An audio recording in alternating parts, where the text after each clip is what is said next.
Good afternoon, I think it still is for me as well. Good evening, or even good morning. Jan Roberts again from South Africa. And I am continuing, this is my third week, about self-care. And today I am going to talk about mind power, the power of the mind. And some of you might wonder, what has that got to do with self-care?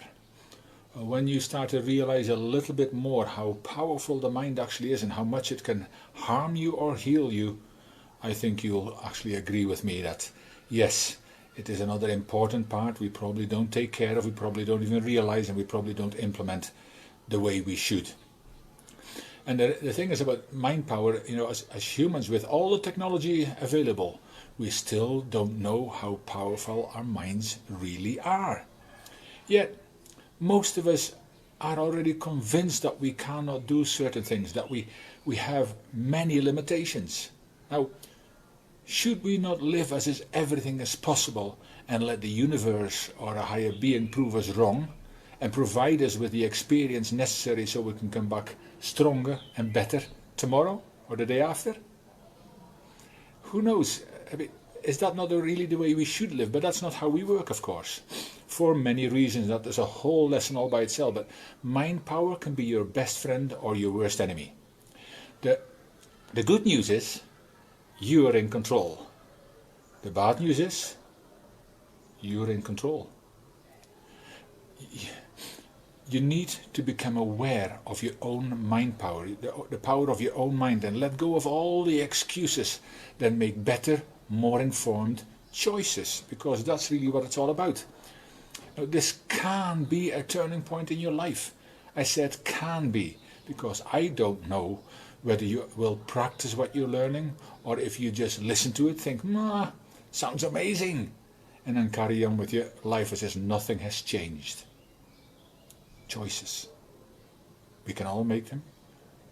But do we all really make choices? Because if you don't make the choices for your life, somebody else will make them for you. And then we complain about what's wrong with all of them when we should look in the mirror all the time. But I already know that as you learn to use the power of the mind, every aspect of your life will be enhanced. You will be able to influence your situation, yes, even you. And then you will be able to achieve the goals you desire, the goals you deserve. But you need to know a little bit more about what mind power is. But did you realize that you are more powerful than you were taught in school or anybody has ever made you aware of? It is your old limiting belief system about yourself that has held you back. Even throw in a couple of negative friends and family, the news, and the ever less interesting job situation, and your self-doubt is complete. There is a story actually. In martial arts we learn this. I do Ki-Aikido, which is mind over matter. But you've probably still be able to find the story. But the story about a woman who was watching her husband working under a car, and the car jack collapsed, and with one hand she lifted the car up and pulled her husband out with the other. Impossible?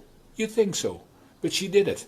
Now, the thing about that was, if she went back the next day to look at that car, she would probably never do it, because she would talk herself out of that job, because she knows she can't lift 2,000 pounds or whatever the weight of the car was, never mind with one arm while doing something else. But the combination, Ki-Aikido talks about coordination of mind and body.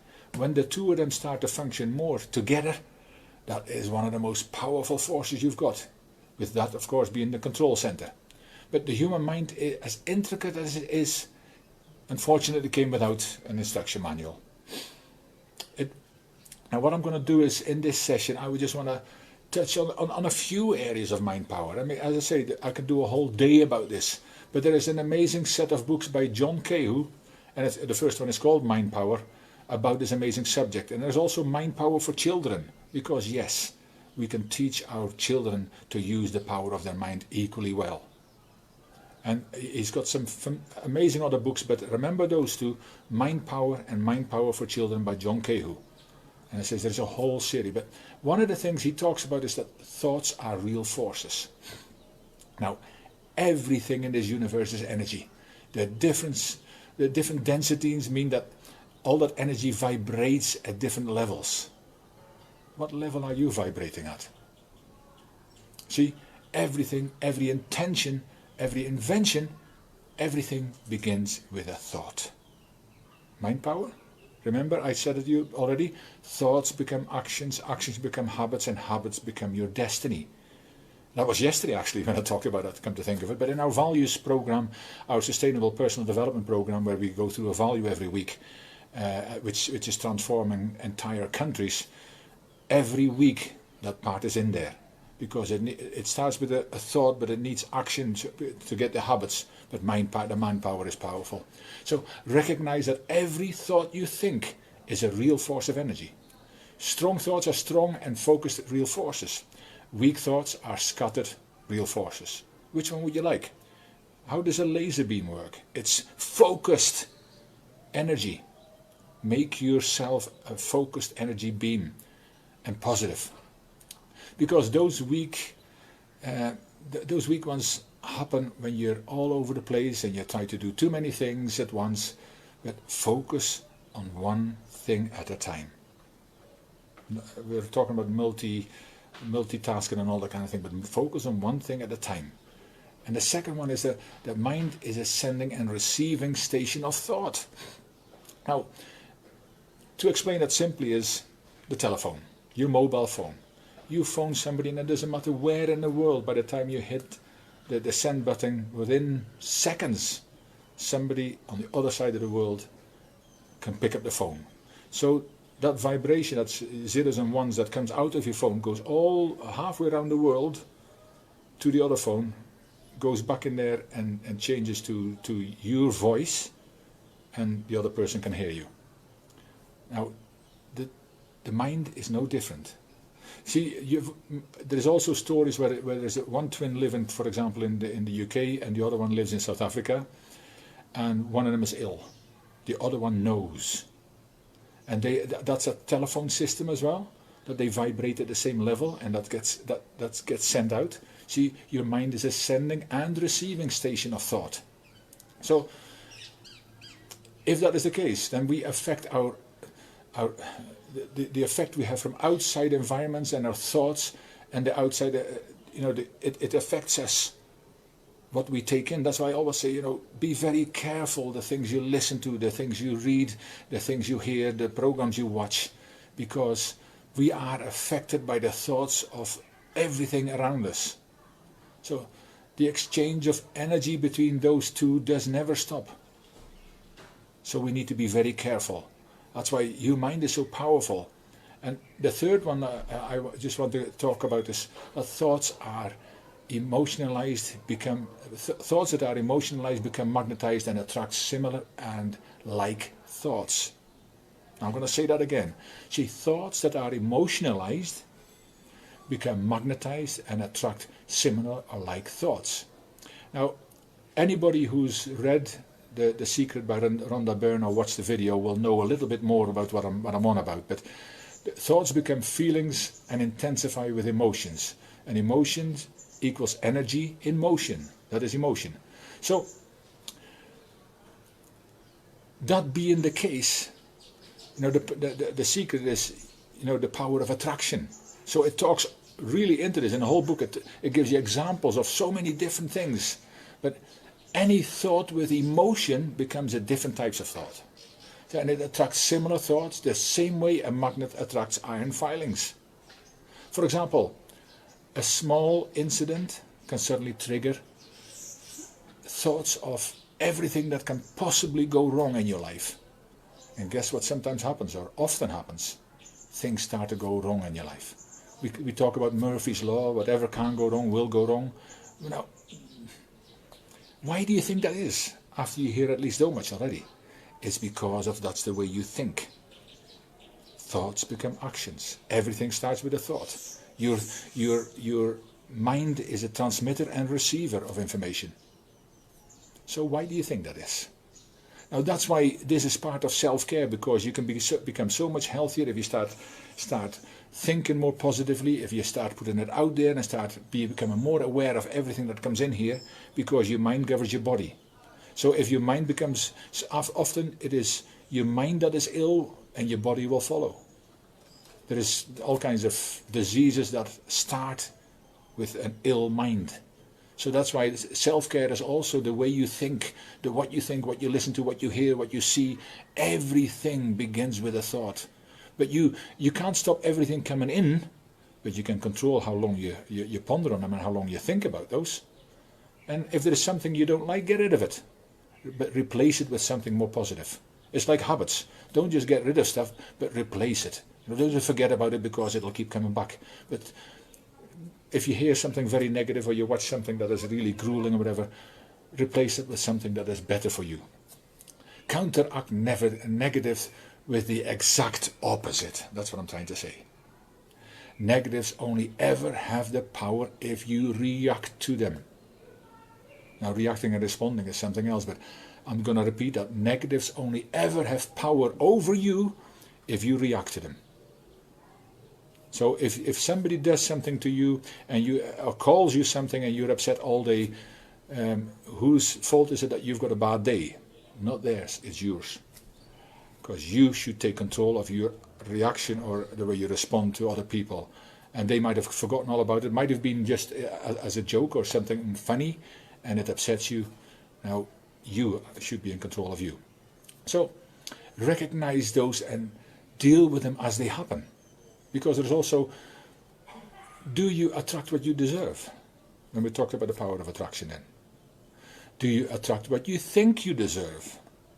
Or do you attract what you believe you deserve? 3 different ways. Actually, what do you deserve? That's another powerful thought all by itself.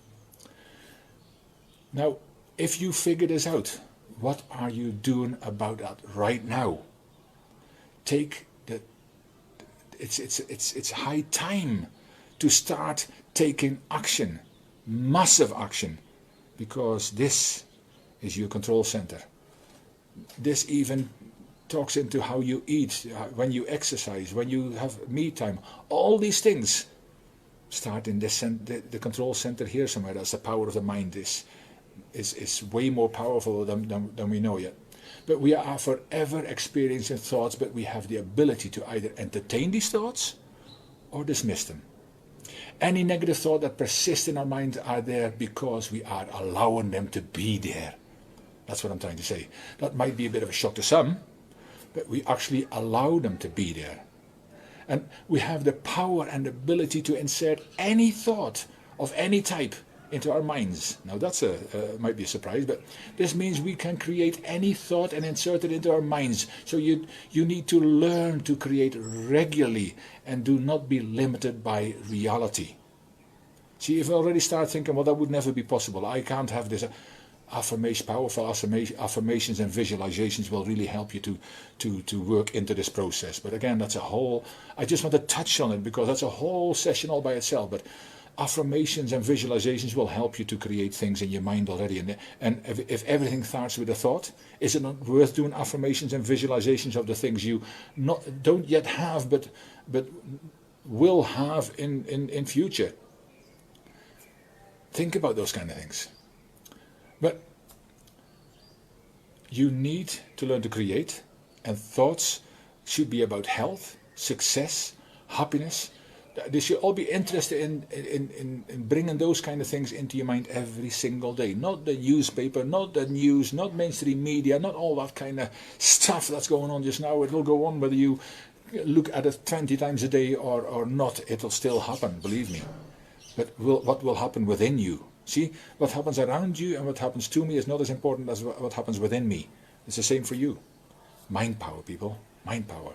You can think whatever thought you want to think, and that's the thing. I know that might sound a bit simple to do, but do you really want to be in control of what you think? And that is something that you can be once you decide. Now, there is so much more of mind power and the mind, and the mind, but I just wanted to give you a little insight, because I think it is also very important in self-care that we realize the power of our mind and how much we can do by the way we actually control and program our minds. Yes, we can program them ourselves. We were programmed as little children. We can learn, unlearn and relearn stuff, but we can be in control when we decide we will be in control. I gave you a little bit of an overview there, but you can take better care of yourself already just by what you think. Now, I want to finish this session with a poem which talks a little bit into this, and I love this poem, and I've read it many times, and Marianne Williamson or is it Roosevelt, president's wife, but there's plenty of people who've laid claim to this poem, but I just want to talk about our deepest fear, because that really talks into mind power. And our deepest fear is not that we are inadequate. Our deepest fear is that we're powerful beyond measure. It is our light, not our darkness, that most frightens us. We ask ourselves, who am I to be brilliant, gorgeous, talented, fabulous? Actually, who are you not to be? You are a child of God, and your playing small does not serve the world. There is nothing enlightening about shrinking so that other people won't feel insecure around you. We were born to make manifest the glory of God that is within us. And it's not just in some of us, it's in everyone. As we let our light shine, we unconsciously give other people permission to do the same. And as we are liberated from our fears, our presence automatically liberates others. Mind power, people. Take care of your mind. It'll take care of your body. It is so important. I hope it helped you a little bit, and I will see you tomorrow. Jan Roberts from South Africa. Take care.